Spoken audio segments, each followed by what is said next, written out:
Your Highness, Your Excellencies, Ministers, Ms. Armstrong, friends of the Global Center for Pluralism. My name's John McNee, and it is my great honor to serve as the Secretary General of the Global Center for Pluralism. And I'm delighted to welcome you all this evening to the 6th Annual Pluralism Lecture, which will be given by the very eminent British historian of religion, Karen Armstrong. Now, this is the first time that we've had this pluralism lecture outside of Canada, and we're excited to be in London and to be able to welcome you in the beautiful new Aga Khan Centre. Drawing inspiration from Canada's experience as a multi-ethnic, multicultural society, the Global Centre for Pluralism was founded by His Highness in partnership with the Government of Canada. The Centre is very happy to be joined by the Canadian High Commission as our partner for tonight's event. Ladies and gentlemen, one of the great challenges for all societies in the 21st century, developing countries, emerging powers, and Western societies, will be coming to terms in a productive way with their diversity. Pluralism, or respect for diversity, will be one of the key determinants of national success in this century. The Global Centre for Pluralism, whose headquarters are in Ottawa, is a destination for dialogue, brought to life with events and programming for a global audience. As an applied knowledge organization, it seeks to expand understanding about the sources of inclusion and exclusion in different global regions. A signature initiative of the Centre is the Annual Pluralism Lecture, an opportunity for us all to learn from distinguished individuals from around the world who have reflected on the challenges of pluralism in the world. Past lectures have included the late Kofi Annan, Chief Justice Beverly McLaughlin of the Canadian Supreme Court, Antonio Guterres, now the UN Secretary General, and Justice Albie Sachs of South Africa. This evening, we are delighted to have Karen Armstrong with us to share her insights on what she calls the urgent global imperative that is pluralism. And following the lecture, Lise Doucette, the BBC's chief international correspondent and a very distinguished Canadian, will open a conversation with Karen Armstrong, followed by an opportunity for you to ask questions. And so, ladies and gentlemen, it's now with very great pleasure that I invite His Highness the Aga Khan, Chair of the Board of the Global Centre for Pluralism, to introduce our speaker.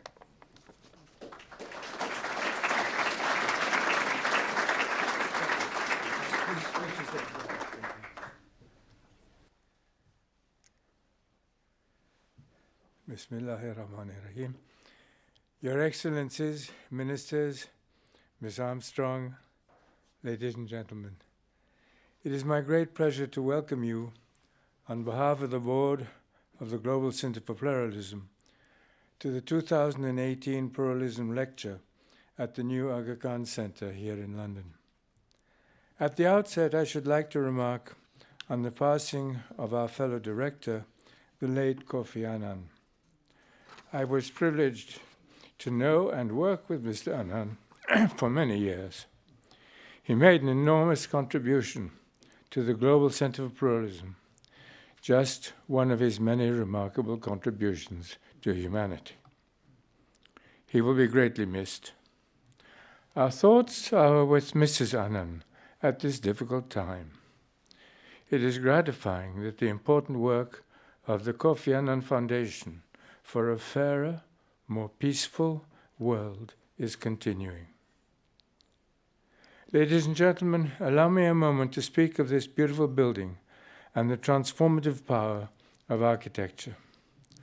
I hope you will have the opportunity to explore the building and especially to visit its unique series of gardens, courtyards, and terrace, each one inspired by a different region of the Islamic world. The building also stands as a testament to the value of education. It is the new home for two educational institutions, the Arkan University's Institute for the Study of Muslim Civilizations and the Institute of Ismaili Studies. Through research and learning, they will contribute to increased understanding of the rich history and varied traditions of different Muslim civilizations. In so doing, they should help bridge the gulf of ignorance that has characterized Islamic Western relations for far too long. Tonight's speaker, Karen Armstrong, is a person who has contributed in a remarkable way to illuminating Islam, Judaism, and Christianity, and indeed understanding all of the great religious traditions. One of the world's most respected and prolific historians of religion, Ms. Armstrong has written more than 20 books translated into 45 languages. Notably in fields of blood, religion, and the history of violence, she challenged the view that religion has been the cause of many of history's violent conflicts, and argued convincingly that in many cases religion has been the pretext. An original thinker and activist, her work has resonated well beyond the realm of theologians and philosophers. A graduate from the University of Oxford with a degree in literature, Ms. Armstrong went on to teach, and in 1982 she had become a freelance writer and broadcaster. After being retained to work on a documentary on St. Paul, she spent time in the Middle East. She was inspired by the time she spent there. She learned and she reflected on the great religions and found her vocation as a writer, exploring the commonalities shared by the faiths of Islam, Judaism, and Christianity. Commonalities such as the Golden Rule: behave towards others how you would like them to behave towards you. In February 2008, Ms. Armstrong was invited to participate in the TED Speaker Series, where she made the case for the creation of a charter for compassion. Her talk had a great impact and led to her winning the coveted TED Prize, which allowed her to implement the beginnings of the Charter for Compassion. A year and a half later, the final Charter for Compassion was released. The process of its creation included the contributions of more than 150,000 people from around the world who submitted their thoughts online. Their ideas were then refined into a final draft by a panel of leading theologians. This idea of compassion resonates with people. When Amin Hashwani, a business executive and activist in Pakistan, heard Mrs. Armstrong's TED talk, it affected him deeply. In 2011, Amin Hashwani founded the Compassionate School Network, a program to train schools and educators to build student skills in compassion, which is still operating with great success. The momentum and excitement behind this global initiative led to another remarkable book by Mrs. Armstrong, 12 Steps to a Compassionate Life.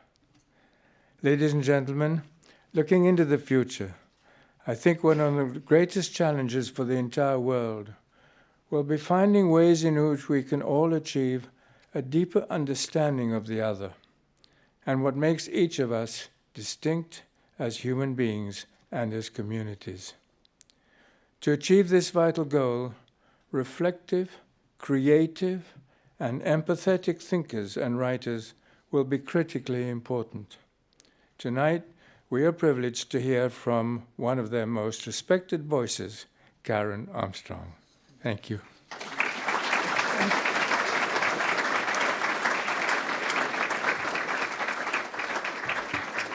Thank you very much. Thank you, Your Highness. What a wonderful building. What a wonderful occasion. Now, why do we need pluralism? Well, just let's take a look at the world. It seems to me that at the moment, what we're seeing is a kind of disease of nationalism, possibly nationalism in its last gasp. The nation state, which is so familiar to us now, is a fairly new creation. It couldn't be achieved until modern communications enabled all members of society to get to know about people far distant from them in their own countries. But very early in the process of the nation state, which helped us all in this country to create industry and mobilize the nation for industry, but very early, a British historian, Lord Acton, made a chilling prediction. He said that the emphasis in the nation state on ethnicity, culture, and language would make it very difficult for people who did not fit the national profile. In some cases, he said, with chilling accuracy, it could mean that they were enslaved or even exterminated. And it was not long after that that the Young Turks, to create a purely Turkic state, massacred over 1 million Armenians. There was later the Nazi Holocaust. And in the closing years of the 20th century, we had the concentration camps again in Bosnia, the result of a lethal mix of Serbian nationalism with a debased form of Serbian Christianity. We're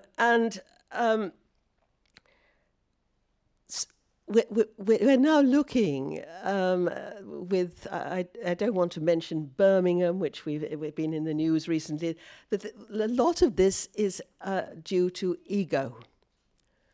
What the religions all tell us, I've been writing a book about scripture at the moment in all religious traditions, and they all insist that Enlightenment insists on overcoming the ego, letting the ego go. Nationalism is about ego. It's about swelling the ego. And often that means excluding the other, as Lord Acton pointed out. But this is becoming worrying. You remember when the Berlin Wall came down, there was dancing in the street. This time, during the last presidential election, people were cheering at the prospect of a wall being built between the United States and Mexico.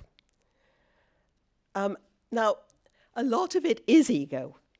We're hearing it in our politicians at the moment, people full of themselves. But once this gets mixed up with religion, it is antipathetic. It denies the whole process of religion, which is about Islam, which is about the surrender of the ego. The prostrations of Islam you learn through the body about the profound relinquishment of the ego that is required of the religious life. The early Quraysh were horrified to see the early Muslims groveling on the ground like a slave. But the prostrations teach the body at a level deeper than the rational what is required in this. That instead of the ego that prances and preens and draws attention to itself, you bow your head to the ground. And one of the things we need to understand when we're thinking about religious pluralism and how we deal with other faiths is how little we know. We are, unlike other disciplines, in religion, we're talking about the ineffable, the indescribable. What we call God very often has got narrowed down and become something of an idol. As a child, a Roman Catholic child, 50, 60, 70 years ago, I had to learn this definition of God in the Roman Catholic Catechism. What is God was the question, and quick as a flash we chanted, God is the supreme spirit who alone exists of himself and is infinite in all perfections. Now, I have to say, at 8 years old, that left me cold. But I now think it's entirely incorrect, because it takes for granted that you can simply draw breath and define a word that literally means to set limits upon a reality that must go beyond all our categories and certainties. And in many of the traditions, there was an emphasis to remind us of how little we know, especially about the divine. So to say that you're wrong about God, or we have the better vision of God, this is all ego. This is all a mistake. In India, very early in the 10th century, before the Common Era, they had the Brahmin priests would hold a competition in which the idea was to find a formula for the Brahman, the ultimate reality, which was all that is. It wasn't a clearly defined God in the heavens. It was all that is. And the first priest would kick off using all his knowledge and scholarship to define the Brahman and make a case for that in a single sentence. The others would listen, think, and then respond using all their scholarship to take the vision a little step further. And they would go on and on, one answering the other, each contribution more learned than the last. But the winner was the priest who reduced them all to silence. And in that silence, the Brahman was present. The Brahman was not present in the wordy definitions and declarations of what the ultimate reality was, but was present in the sudden realization of the impotence of speech. And you see, I think with a lot of our strident religious talk today about who is right and who is wrong, we've forgotten this sense of the utterly ineffable. And that when we're talking about God, we literally do not know what we're talking about.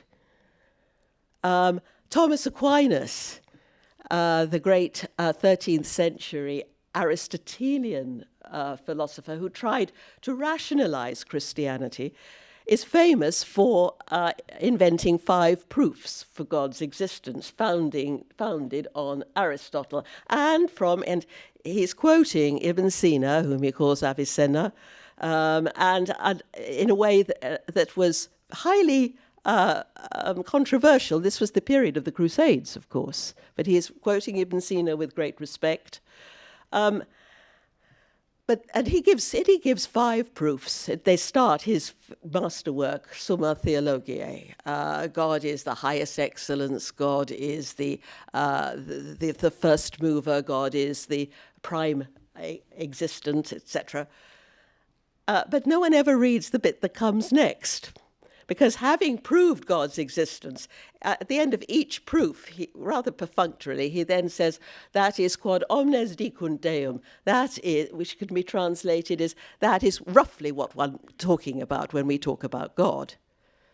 But then he pulls the rug out from under our feet. And this is the bit that nobody reads, and says, but we don't know what it is we've proved. All we've proved is the existence of a mystery. We have no idea what a first mover is, or the origin of all things is. Every being that we know has come from something else. It glides, Thomas's entire oeuvre, massive volumes, can be seen as an attempt, a sort of mystical exercise in making you realize that when we're talking about the divine, we don't know what we're talking about. Ibn Sina, Maimonides would have agreed. Allahu Akbar, God is always greater, says the Quran, greater than what we can conceive. I was very attached as a young woman to a 14th century mystical text called The Cloud of Unknowing. And at one point, the author asks the young monk whom he's instructing, he says, well, what do you think God is? And he says, I'm having to tell you, I do not know. I have no idea. Not because we're agnostic or dodging the issue, but because we are talking about something that our minds cannot encompass. This God, whatever the Catholic Catechism said, God is not a being. God is not even the supreme being, which is simply the top of a series of beings. But we're all beings, and our experience of being is always something imperfect. There's a time when we weren't here. There's a time when we won't be here. We fail. We die. We're talking about being itself and an omnipresent reality. This idea of a God stuck in the heavens, sort of arranging the universe, comes from Newton in the 18th century. And then, of course, Newton's theory proved not to work. But the idea had got into people's heads that we could prove God's existence, and it could be scientific. And then you could start blaming the beliefs of others, because we know what God is, and other people just don't. Whereas, in fact, there was a reaction against this with the Romantic poets. And I think of Wordsworth, who said he'd come to look on nature in a different way. He said, I have felt a presence that disturbs me with the joy of elevated thoughts, a sense sublime of something far more deeply interfused, whose dwelling is the light of setting suns, and the round ocean, and the living air, and in the blue sky, and in the mind of man. A motion and a spirit that informs all thinking things, all objects of all thought, and rolls through all things. And that is this omnipresent being that we feel within ourselves, we see in the natural world. You see in the ayat, the signs of God's presence, but which always ultimately eludes us. If once we've started saying that we know what God is and that other people are wrong, we are in fact creating an idol in our own image and likeness. So we need perhaps to rethink some of our terms. Now, the word tolerance is often bandied around when we talk about pluralism, but I really think we need to revisit this word. It comes, as you know, from a Latin root, tolerare, which means to put up with something. It is to endure, to bear something. It's not a wholehearted embrace, it's rather grudging. And it was favoured in the Enlightenment, notably by John Locke, who created the secular state. And in the secular liberal state, he said in his letter on toleration, the liberal state cannot tolerate either Muslims or Catholics. John Locke was also engaged in the colonization of the United States, and he said that the Native Americans had no right to their land, and if they opposed British occupation, they could be fought and killed. He also said that a master had absolute and despotical rights over a slave, which included the right to kill him at any time. Now, this is empire. This is liberalism, and it is the language of the victor. So perhaps in an age of equality, we should rethink this, revisit it. I was drawn to Islam because of its massive pluralism. The Quran has a pluralistic outlook that you don't find in either of the Jewish or the Christian scriptures. You have those wonderful passages where you go through he lists all the prophets and says we do not distinguish between any of them. But you cannot be a Muslim unless you also accept the prophecy of Jesus, of Abraham, of Moses. A wonderful outlook. God is the light of the world, and you cannot confine the light of the world to a particular lamp because it is ubiquitous. And that wonderful verse where God says, if it had been our will to create you all into a single ummah, we would have done that. But this was not our will. So pluralism is God's will, because the Arabs in the 7th century really had no notion of an exclusive faith.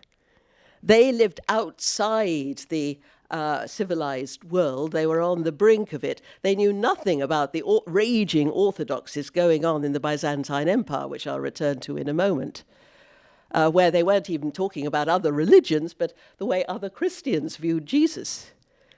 But the Quran saw all these faiths as sort of compatible with its own traditions. And the Quran is quite offended by the idea that you must be a Jew or a Christian. No, we go back to Abraham, who lived before the Torah and the Gospel, before the religion of the one God had split into warring camps. So, but then, of course, what happened with Islam came empire.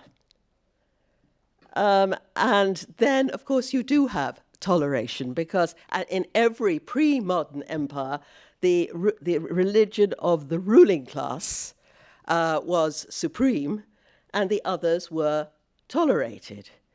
And, you think, well, that's a bit of a come down, but believe me, it was a lot better than what was happening at that time in Byzantium, where Christians who did not accept the extremely abstruse theology of the Council of Nicaea were being increasingly marginalized and being forced into baptism. So when the Muslims came into the Middle East, they were greeted with great relief by everybody, by Syrian Christians who said these people make no question about the question of faith. But you have there the beginnings of toleration, as it were. Now it's time, I think, perhaps to move beyond. The other word is compassion. Now, that's not very satisfactory either, even though I've spent a lot of time working on this, because the world has been weakened so much over time. It's often associated with something rather sweet and gentle and nice, or even associated with pity. When I go to feeling sorry for people, again, it's putting you in a superior position where you feel sorry for these poor souls, feel compassion for them. But in fact, compassion, if you look back to the root again, where tolerare meant to put up with something, compassion it comes from a Greek and Latin root meaning to feel with the other, that you are on the same level. And it is summed up in the Golden Rule. Never treat others as you would not like to be treated yourself, which means that that as Confucius, the first person to enunciate the Golden Rule in a way that was actually written down in his scriptures, said you use your own feelings as a guide to your treatment with others. So you are on a level. You look into your own heart, discover what gives you pain, and then refuse under any circumstance whatsoever to inflict that pain on anybody else. Never treat others. Confucius put it this way: do not impose on others what you yourself do not desire. And he said you do this not just when you feel like it or on an occasion, but, as he said, all day and every day. And that means that every day, all day, every day, you are gradually dethroning the ego from the center of the world, your world, and putting another there. And it is that, Confucius said, that brings you to enlightenment. And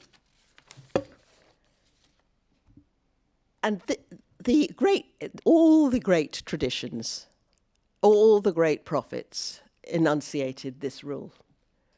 Not one of you can be a believer, said the Prophet Muhammad, peace be upon him, unless he desires for his neighbor what he desires for himself.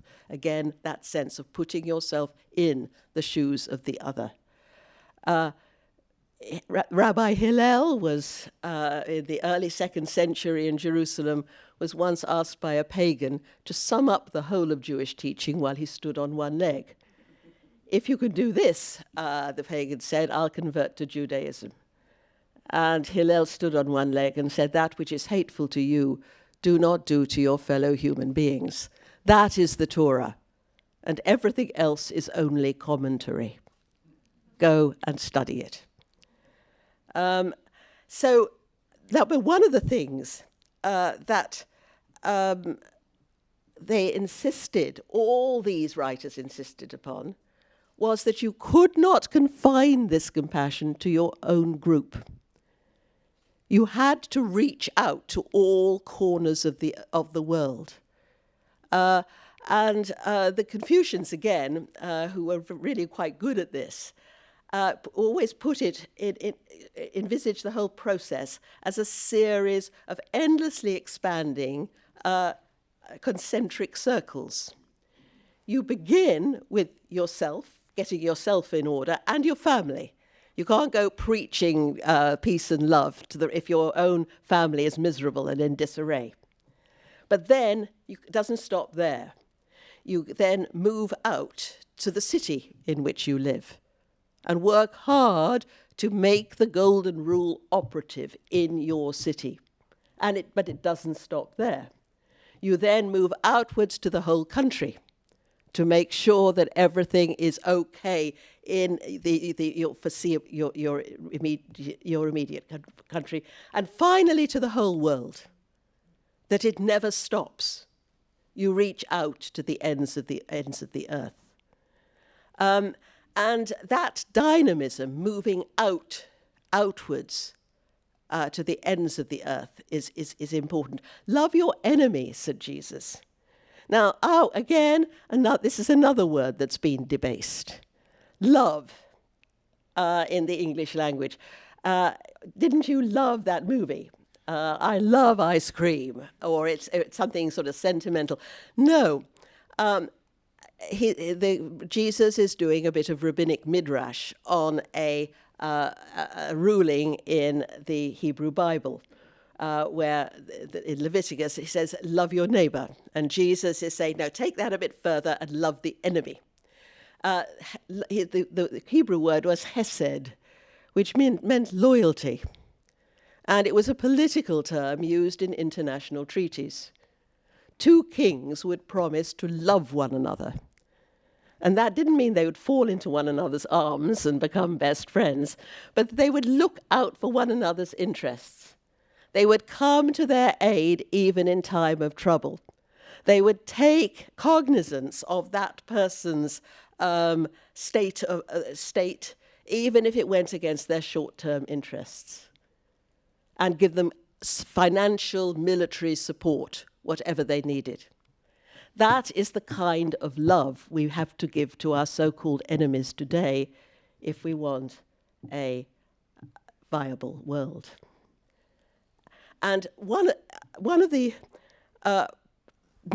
people who formulated the Golden Rule were not operating in wonderful, peaceful societies or sort of locked in prayer on lonely mountaintops. They were living in societies like our own, where violence and warfare had reached an unprecedented crescendo. In China, for example, at Confucius's time, they were just about to embark on a terrible period lasting centuries, known as the Warring States period, when the various states of China, with increasingly advanced weaponry, slaughtered one another in terrible wars until only one was left. And that became the Empire of China. It was a brutal reunification of China that lasted 200 to 300 years. And the Chinese were afraid that they would actually slaughter one another. But this is the same problem we have today. We're living in a world of hatred and mistrust, and unless we treat our enemies somehow with equanimity, the world will simply not be a viable place. Now, one of the Chinese sages said you have to have yan ai, which means concern for everybody. His name was Mozi. And that's often translated, yan ai is often translated universal love. But that's a bit too romantic for Mozi, who was a brutally pragmatic kind of guy. But he said we must look at one another, another state, as though it were our own. And that if we thought of that state as our own, we wouldn't invade it. We've got to reach out and think of the enemy. And that includes their religion. All the scriptures insist on the absolute sacrality of each human being. That each human being is special and unique. And Ibn Arabi, the great Muslim mystic and philosopher, said that every single human being was an incarnation of one of God's hidden names. And each human being, therefore, was a unique and unrepeatable revelation of God, an aspect of God to the world. And we can deface that within ourselves, but if we do that, the world will be deprived of that particular revelation of the divine. And he said, of course, that the way in which that is expressed will be affected by the faith tradition into which you are born. Jews will have one particular take on it, Christians another, Muslims another, but each was separate. Each was valuable. Each was crucial. He was going back to that pluralism of the Quran, which looks at the sanctity and legitimacy of all other faiths, not seeing them as second-rate, but as partners, because they're about the illimitable, unknowable God.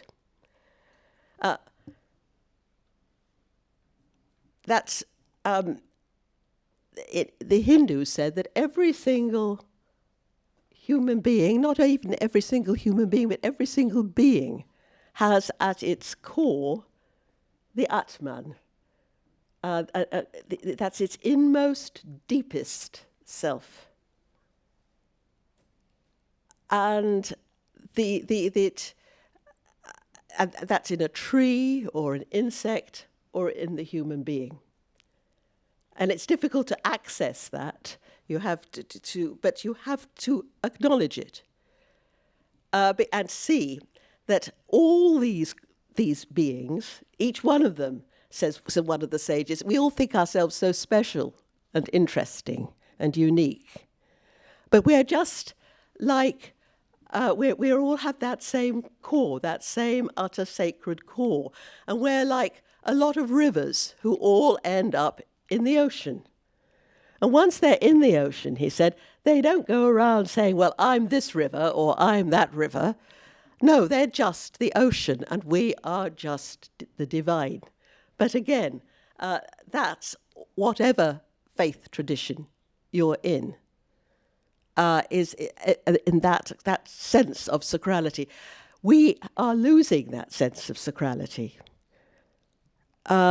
We are treating people too much as instruments. We've seen in London the terrible business of Grenfell Tower, when 72 people were burned to death in a high-rise block, which had been given inadequate cladding, cheap cladding, the flammable cladding. And children in schools now are needing food in food banks because the level of poverty is so great in London. This is a disgrace, and it should make us uncomfortable. The Buddha said that enlightenment was possible for every single human being, and he came to enlightenment by developing a particular form of yoga. He tried the normal kinds of yoga, but he wasn't impressed by it, because at the end of it, he said, yes, he'd experienced all these exotic states, but he was still his old, unruly, egotistic self. But he achieved enlightenment by a compassionate form of yoga, whereby he sent out thoughts of goodwill to all the different corners of the earth, going further and further away, rather like those concentric circles in China, until you experienced and you felt equanimity, and you sent love and affection to them all, not omitting a single creature, until in the end you had achieved equanimity, which is about, again, the loss of ego, that you're not loving people because they're doing something to you or because they're flattering you, but because they are themselves sacred and worthy of utter respect. And that's what brought him to enlightenment. But he insisted too that this had to be translated into practical action. Secularism has been great for religion. It should be great for religion. Because it has freed religion from the injustice that characterizes every single state. No state has ever achieved total justice. There's always inequity, there's always a degree of oppression, there's always a degree of greed, however much we put our hands on our hearts, and this should make us uncomfortable. But the trouble with secularism is that it's made people wary of acting politically at all. People are saying we don't get on with that, and things have become a little bit of an ego trip. My personal relation with Jesus, for example, and the rest of the world goes awry. The scriptures all, in every tradition, say you have to work for the good of others, all others, not just those in your own camp, practically and creatively. That is the route to enlightenment. The Buddha, after he achieved enlightenment, had the inconvenient thought that perhaps he should preach the message and preach how he'd discovered this wonderful peace in nirvana. And then he thought, no, I don't want to do that. Because people they want to lose their egos. They like that. And it's going to be too depressing and dispiriting for me. I'm not going to do it. At which point, Brahma, the god in the highest heaven, uttered a terrible cry. And he said, then the world will be utterly lost. And he descended from heaven and knelt before the enlightened man. In India, the gods are lower than the enlightened human being. And he said, Lord, please preach your Dharma, because there are all these people lost and in trouble. The Buddha, it says, looked at the world with an eye of compassion and spent his life, the rest 40 years of his life, tramping round the towns and villages of India. And he did not preach. He was utterly uninterested in a person's theological opinions. He couldn't have cared less whether they believed in gods or whether they didn't believe in gods. What was important was whether they practiced compassion and left themselves behind. And he always adapted his teaching to the people he was talking to. He didn't approve, for example, of the cult of the Atman that I mentioned earlier. But when he was speaking to Brahmins, he used that image in order so that they would find their own way to achieve enlightenment. And he would, one day he came across a crowd of Brahmins who was trying to have visions of Brahma up in the highest heaven. And he said, look, that's okay, though he didn't believe in any gods, but he said, that's fine, but why don't you try to become like Brahma yourself by means of enlightenment, an enlightened and enhanced person? But he took their beliefs and used them to enable they could find their own enlightenment. It's a course that Buddhists later would adopt, and it was called upaya, which was trying to think in terms of the person you're speaking to, not preaching to them in a way that would make them uncomfortable or feel dissatisfied with their faith, because theology, he said, was irrelevant when you're talking about the ultimate. And so religion is not about beliefs. In fact, our word belief has changed its meaning in the modern period. People are always saying, well, do you believe? The word belief, the English word, came from beleven, which means to love. Accept my believer, which accept my loyalty. It meant when you had believer, you had commitment. You were not believing a whole lot of propositions. It changed its meaning and became the intellectual acceptance of a rather dubious proposition in the 18th century, with people like Newton, who used the word for the first time. He was with the scientists. And he wrote to a friend and said that when he started exploring the cosmos, he had it in mind that what he discovered might work with people considering people for belief in a deity, that they'd see the proofs of God and accept it. But before then, believer meant commitment, and you did religion. It wasn't a business of accepting accepting a certain group of doctrines. And as a child, I was absolutely racked with misery because of all these beliefs that I had to accept. And they were different from other people's beliefs, and therefore you were cast asunder. Jews didn't believe in Jesus, neither did Muslims believe in Jesus, although they said they believed in God. But this is a modern conundrum, and it's caused a lot of problems. Faith meant commitment, fides. Chaucer's knight said, "Accept my believer" to his lady, which means accept my loyalty, accept my fealty, accept my commitment. St. Anselm, who is not a theologian I admire or quote him much, but he did say, made a statement, "I believe in order that I may understand." And I always thought you had to accept all these beliefs of your particular tradition, and then when you'd finally sort of bludgeoned your brain into accepting some of these weird ideas, then you would find enlightenment. But no, credo, the word he's used speaking Latin, the word credo comes from cordare, to give your heart. Credo, cordare.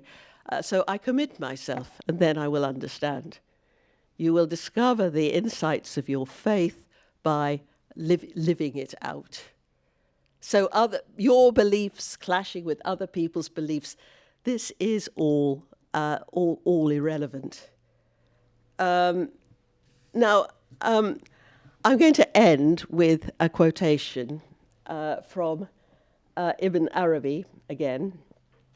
And I found this quotation at a time when I was still very hostile to faith and wasn't sure that I believed in anything. But this, it chimed with what I'd found in the Quran, and it chimed with what I was learning about all these faiths, about their profound unanimity despite all the noise and the controversy. And I found this helpful, and I hope you find it helpful too. Do not praise your own faith so exclusively that you disbelieve all the rest. If you do this, you will miss much good. Nay, you'll fail to realize the real truth of the matter. God, the omnipresent and omniscient, cannot be confined to any one creed. For he says in the Quran, wheresoever ye turn, there is the face of Allah. Everybody praises what he knows. His God is his own creature. And in praising it, he praises himself. Consequently, he blames the beliefs of others, which he would not do if he were just, but his dislike is based on ignorance. Thank you.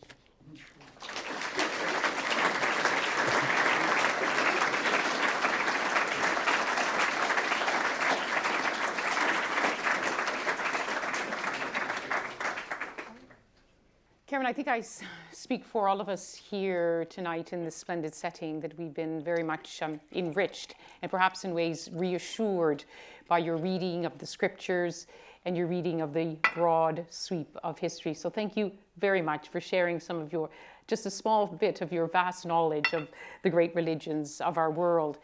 Let me situate a first question in the world in which we live. It's often said in general terms that we live in a world in which countries in the West, largely Judeo-Christian societies, the religion matters less in terms at least of the religions of the book.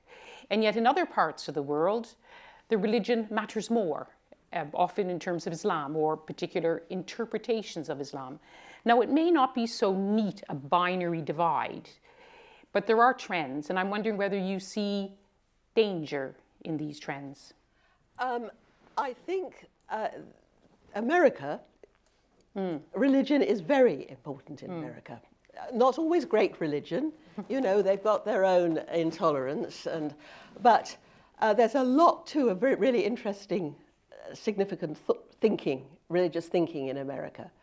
And they mind about it. And I'm told that in some cases, religion in America is the second most religious country in the world after India. Religion's hard to do well. And a lot of them, like it's an art form.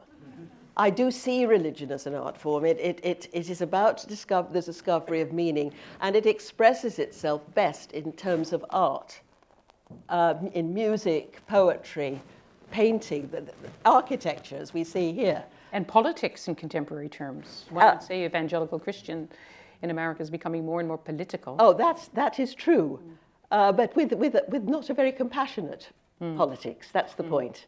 I'm all for people getting political, if it means they're going to work for a more compassionate, equal world. And indeed, our reading of scriptures should compel us to work for that. And that may need politics, that you need justice, and that every single human being should be as seen as sacred. But of course, you can a lot of this right-wing stuff, it's exploited by the government too. But it's not that that religion is making them do this. The religions are telling them to be compassionate, but we reuse it. But religion is very important to. If you look at Europe, Britain, how they talk about Britain.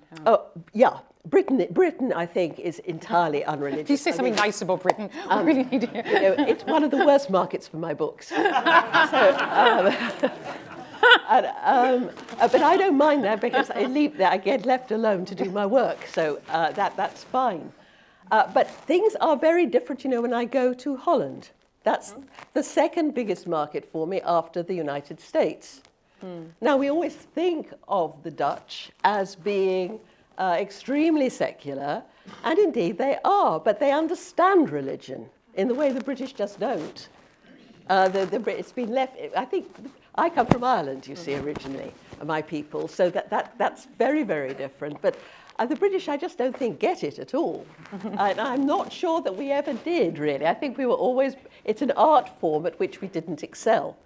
Just as some nations have wonderful painting and music. We haven't had much of this. We have very fine literature in Britain.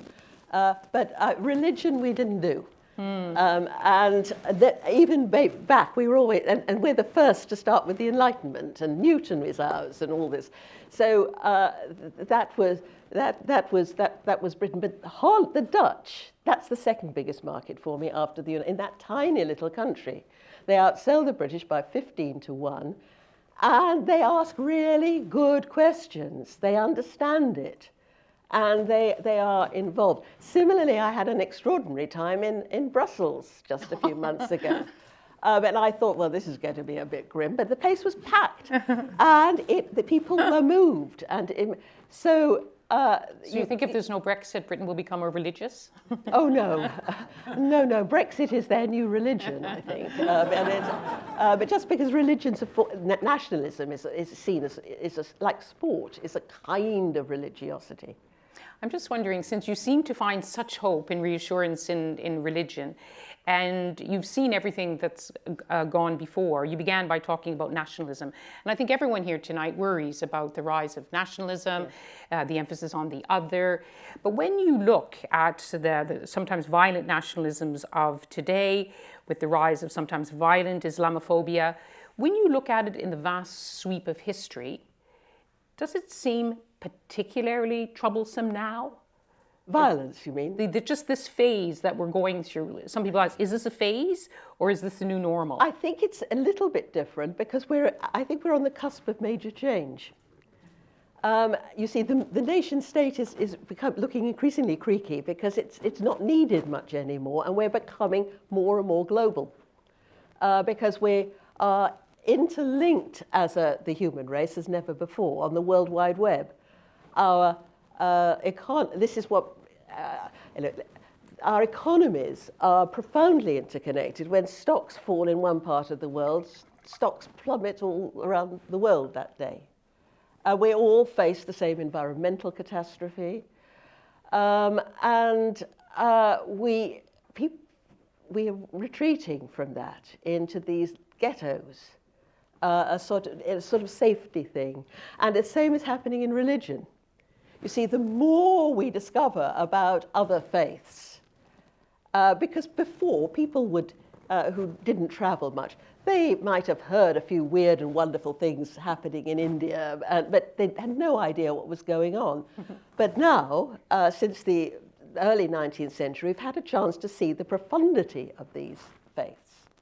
And the profound unanimity, as well as the fascinating, revealing, and interesting differences. And a lot of people don't like that, again, in the same way, just as it's a sort of Brexit thing. You know, Brexit is a sort of nationalism gone berserk. In the face of an encroaching globalization. And similarly, people retreat into denominational ghettos and become fundamentalists. And it's significant that the first fundamentalist movement occurred in the United States at this juncture when ecumenism was becoming, I mean, we're talking ecumenism simply about talking to other Christians, you know, like Catholics, not Muslims or anything exotic of that sort, but still there was this retreat. And I think we're on a cusp of change where we don't know how we're going to manage our global world, how we're going to manage the failing environment, and so on. Yes. And Brexit. This ridiculous remark that people make about. I'll be doing a great favor to our audience if I concentrate too much on Brexit tonight. People came tonight to get away from Brexit, I think. Yeah. But I have to say that I was a bit troubled when you gave your very learned interpretation that God wasn't up there at a desk in the heavens worrying about things. But it may explain why, as a university student in Canada, he didn't respond to my pleas for help on my essays. No, he wouldn't. Let me open the floor to your questions. Maybe you, Your Highness, you'd like to ask something. You who preach tolerance on so many occasions. I think we have microphones as well. I'm interested in the relationship between pluralism and monotheism. Because many of the societies around the world are facing that issue today. Yes, I know that. Relationship between pluralism and monotheism. You know, one God. It depends, as I was trying to say in my speech, how you see God. You see, if you see God as your in that way of a being, one single being up there, who had all other gods as false. And idols, then yes, you are in a bind, and that's why it's important to stretch to realize that what we call God is not simply a being. Thomas Aquinas and people, the cloud of unknowing, Ibn Sina, Maimonides, they knew that. They knew that we're not talking about a being in the sky, someone out there who only likes this particular people. But of course, you can abuse this and say that God is on my side. That certainly is the case. And yet, you know, I wonder if these people ever read their scriptures. I mean, Jesus, for example, was an anarchic human being. He didn't observe the boundaries. He was continually offending people by going out and crossing barriers, constantly crossing barriers, always having the wrong people to dinner, consorting with women who were seen to be impure, beyond the pale, or women in adultery, to take them like that, reaching across the barriers. And, you know, and I remember an imam in Washington, Imam Majid, invited a whole lot of conservative members of Congress to listen to me once. I said, thanks very much. And one of them said, you know, Miss Armstrong, you know, what do you say about Jesus when he said, you know, no one comes to the Father but through me? And I said, well, now look, just think of this man. Constantly, as I was saying, reaching across boundaries, doing the wrong thing, offending everybody in sight in order to reach out to all. And you have the timidity to say that if he came back now and saw the state of our world, he would say prissily, sorry, no one comes to the Father but through. This is not right. And that's, it's where you need to know a little bit about scriptural history and about how that comes in one gospel, which is a gospel, John's gospel, which is having problems, not with Jews but with other Christians. And they're having a fight. And this is John's Jesus. And, that it's much more complex. And you see, I think the Quran, as I said, has this extraordinarily broad outreach. That state where the Quran says, as I quoted, that if it had been our will for you all to be in one single ummah, we would have done it. But this was not our will.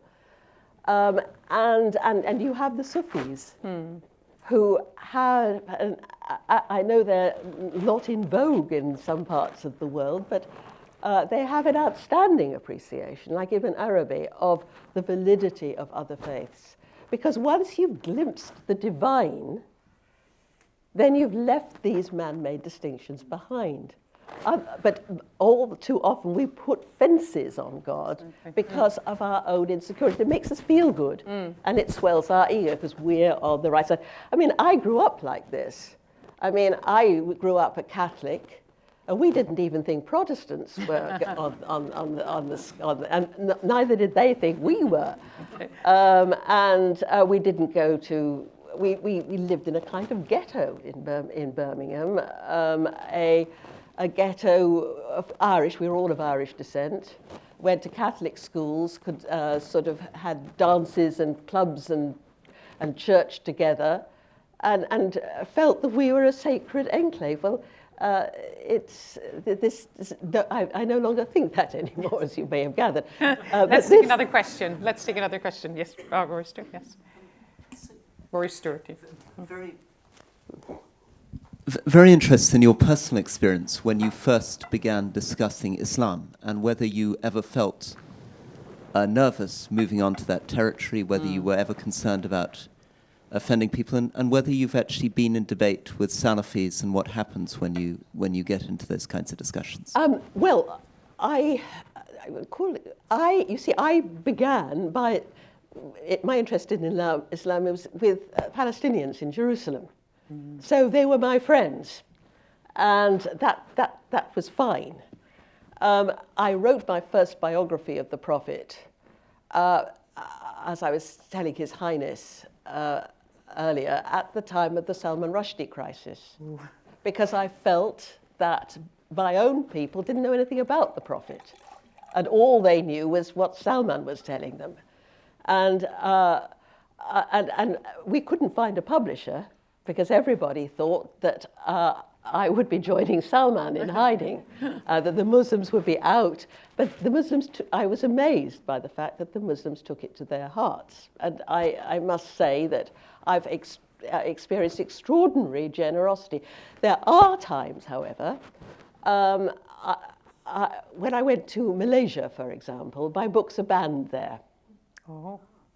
And yet the whole thing was so contradictory, because my books are banned, but the government paid my first-class airfare and actually gave me a dinner in my honor. And the people, and of course you can't ban books in this day and age of Amazon and the internet. And the audience were coming up defiantly waving their books under the nose of the officials who, so there was that funny thing. But there were people who said I shouldn't be talking about Islam because I had I was not a Muslim, and but I've rather steered clear. I've not gone to Saudi Arabia, for example. Have you been invited? I was once, but it was such a peremptory invitation. It was like, get on a plane on Friday, economy. So I mean, I thought, this does not sound a pleasant invitation. What about Al-Aqsa in Egypt? Oh, I've been there. I've Al-Aqsa, been there, yeah. and in fact, Al-Aqsa invited me back to speak to the students, the dean of Al-Aqsa. And he had my book, and he said, anybody who could write this is a friend of Islam, and I had his photograph taken with me. So that was no problem. Al-Aqsa was no problem. It was interesting, though. They held at Al-Aqsa, I think, the first interfaith conference they'd ever had. And so a whole lot of the suspects, Esposito, people like me, went over there. We were all on the stage together. And there the anger in the hall came out. There we were representing the West, and they were slamming away. But when you got off the platform, they all wanted their photographs taken and for me to sign their books. But we represented the West at that point. And so that was there. I think we have time for one more question. So the pressurists have a very good question. I see Ed Mortimer there. I could take a gamble that it might be a very good question. And generally, we didn't talk about tolerance for precisely the reason you said, that it seemed to have this slightly de haut en bas approach. And he generally, in his speeches, talked about mutual respect between people of different views and opinions and faiths.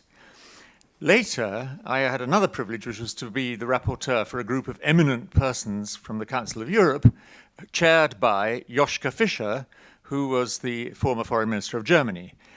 And the same point came up, and I said, I think, well, rather than tolerance, we ought to say mutual respect. And he said, do I have to respect bigots? What should I have answered to him?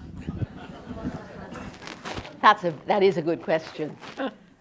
I think you respect their right to think what they do, as they do, but not accept the way they speak or behave to others. And you have to see where the bigots have come from. I used to be a kind of bigot years ago because I'd been injured by religion. As a young woman, and I was very, very angry about religion and hated it. So, but then that was quite normal in Britain. So for once, I fitted in. But that experience, see where they've come from, and accept, behave to them with courtesy, but do not, when they are, if they attack a mosque or utter blasphemous remarks in order to offend, you don't accept that because it's hurting other people. I think you respect the person because you never know what has caused someone. Each human being is a mystery with a history of pain and discomfort that we'll probably never know. So accept that, but don't accept the deeds that they do. Those you can say quite distinctly that to defame others, to insult others, that is not acceptable. But do not start hating them. That's a form of respect, I think. Caroline, just one last word for you. From all of what you have drawn, both negative and positive, your most latest project about compassion and the Charter, has that left you with greater hope? Yes and no. Yes and no. Sometimes it's been quite frustrating because, especially in the United States, we've got sort of nothing is happening in the UK, of course. There's nothing, not a nibble of interest, and my friends' eyes glaze with boredom when I mention it. But in the United States, there's a great enthusiasm for it, and everybody is very, very keen to make. We have got a load of compassionate cities, going. Now, my dream was always to twin some of these cities, so that you have a city in the United States twinned with, say, Amman in the Middle East, say Seattle and Amman, because Seattle is very keen to, Amman was very keen to team up with Seattle, and so that they could exchange news. The people in the schools and universities could exchange emails and form email friendships, and some of the misapprehensions we have about each other could be laid to rest. I cannot get any of them to do it. They just want their little city to be a nice, compassionate city. But you see, what keep on thinking of the concentric circles of the Confucians, that you must spread out from your own city to the whole world. But last week I was in Pakistan. And that is where, I'm now convinced, that is where the hope of the Charter is. Oh. Some extraordinary work has been... Everyone here who knows Pakistan, their eyes just opened wide. I know. Given what they're happening with the Ahmadis and the Shia I know, Sunni and that's why, because... Hashwani, you mentioned about Hashwani. It's him. I've been working with him, and for some 10 years. And what he's done, these schools, he's got the government working on these schools. There are now over 21,000 people children going through this compassionate education, which was not just evolved by some goody-goodies, but was devised by leading educationalists to introduce compassionate teaching into core subjects of the curriculum. And we started a new endeavour last week as I opened. Amin noticed that, there's massive disparity of wealth. He noticed that these big flyovers, bridges, that underneath there was all this space. So he got the city council to agree to do it up. Oh. They had to get rid of all the rubble and the drug addicts and all that. The street children are living under these bridges. Now the first one was opened last week. I opened it, and it's a state-of-the-art. The students from the university will come and teach kids there who don't go to school. Oh, very good. They have put up. The traffic is roaring around overhead, but they've put up soundproofing, and the rooms are all painted beautifully. But they can play cricket in there. They're going to teach the girls soccer, but they're also waiting to see what this community actually needs. There was one rickshaw driver who is going to be crucial to this endeavour, because the Pakistani pedestrians must be the bravest in the world crossing roads. But they want to see. This rickshaw driver made a speech, and he wept openly, and he said, we've had nowhere to go, nowhere to go, and but they're waiting to see what this community needs, not coming in to impose it. And he's got permission to do this with 5 other bridges in the city, but this is. They've also got a program for empowering women, teaching them a skill, but in a compassionate setting. And I went into the Aga Khan Children's Hospital, where they've adopted my 12 Steps to a Compassionate Life for a program to help nurses and doctors get on with one another, and to help the children, because that's always a problem, and to help the children are now improving. The children who've been through nursing in this compassionate way are going home several days earlier. Now, I asked him when I left, I said, would you start linking up with some other cities? Sure, he said. So we've got lots of cities in Indonesia. They've got their problems at the moment, but I'd like to link up with them and with Amman and various other. We've also had an invitation to go into the UAE, the two of us, to work with them on their new they have a tolerance and pluralism. Yeah. So they came to me and asked if we would go. So we'll be going in November. Well, thank you. So yes. I see compassion coming from the Muslim world. that is where the hope of the Charter is. That's where we may have a comeback.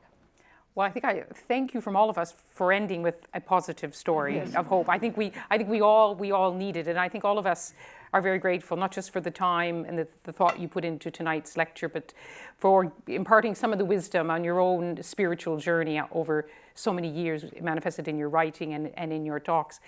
But I'm going to leave the thanks to someone who is a very distinguished Canadian, an author, a broadcaster, a former Governor General of Canada. She is a member of the board of the Global Centre for Pluralism. She also co-founded a very important institute in Canada called the Institute for Canadian Citizenship. And even more than that, something that matters in Canada, she established the Clarkson Cup for hockey, women's hockey. Ladies and gentlemen, the Right Honourable Adrienne Clarkson.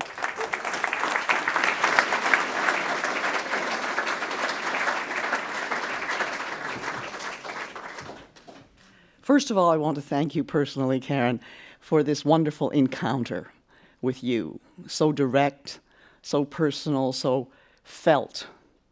And I'm going to tell my husband, too, that you condemn the Westphalian nation state, which is one of the things that he really believes should be condemned at all times. After having read your books and having seen your trajectory as a person of faith, as a person who wants people to understand each other through the prisms of what we already have and what we know or we think we know.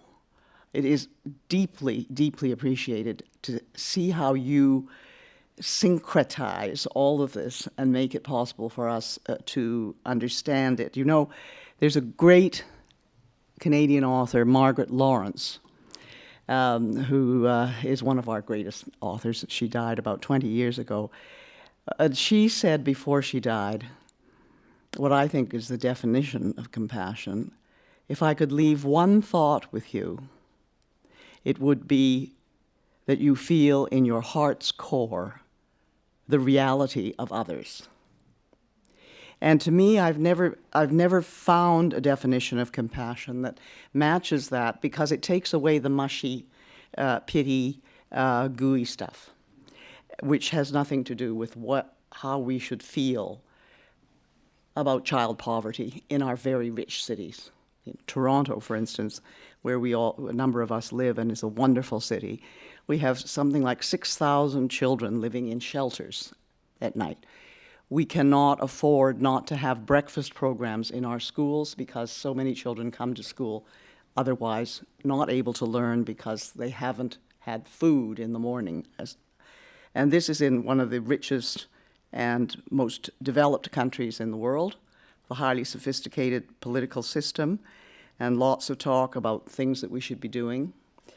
And the work that you do, the way in which you look at what has formed us as a human race, religions, we can call it that, belief systems, but I think what you talked about tonight, that it is really about the nature of Godhead. And the nature of Godhead is that it is pervasive. It is something that we feel instinctively but don't have the words for. And I think what you're doing, which to paraphrase, it has been described by you as ethical alchemy, which is that there is a transformation.